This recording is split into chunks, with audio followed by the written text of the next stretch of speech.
அனைவருக்கும் வணக்கம். ஒரு செஷனில் 5 hours உட்கார்றதுன்றது அன்இமேஜினபிள்.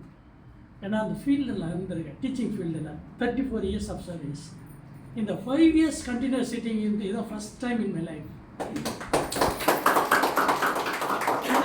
அது எது காட்டுது, அதுக்கு எது ரிஃப்ளெக்ட் பண்ணுது அப்படின்னா இன்புட்.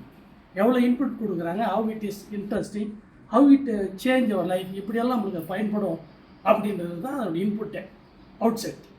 அப்படின்னா இது வேறு ஒரே வார்த்தை தான். ஸோ பிகாஸ் ஆஃப் இந்த இன்புட்னால தான் இவ்வளோ நேரம் நம்மளால் உட்காந்து கவனிக்க முடிஞ்சது. நிறைய டிஃப்ரென்ஸ் ஆஃப் தாட் நம்மளுக்கு வந்திருக்கலாம், பட் சில நேரத்தில் சொல்ல முடியாமல் போயிடலாம். நானும் நிறைய தாட்டை கேட்கும்போது சொல்லணும்னு தோணுவேன், பட் என்னுடைய இதை கான்செப்ட் நான் சொல்ல போய் இதே தான் ஸ்டூடெண்ட் லைஃப் தான். அங்கே இருக்கும்போது ஸ்டூடெண்ட்டு, இங்கே வந்து வாத்தியார், அங்கே இருக்கும்போது அதே நேரம் நம்மளால் மாற முடியாது. அந்த மாதிரி நிறைய ஆஸ்பெக்ட் கோரிலேட் பண்ணும்போது இட் வாஸ் ஒண்டர்ஃபுல். என்ன சொல்கிறேன்னே தெரியல. இட் இஸ் நாட் ப்ரிஜிடைஸ், உண்மை இது தான். அதனால் உண்மையை சொல்கிறதுல தவறு ஒன்றும் இல்லை. அதனால் கடவுளுக்கு தான் முதல்ல நன்றி சொல்கிறோம்.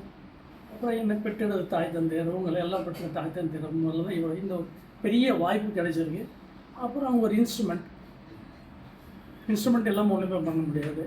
ஸோ எல்லாமே ரொம்ப சிறப்பாக நடந்திருக்கு அப்படின்றது என்னுடைய தாழ்மையான கருத்து. இந்த எல்லா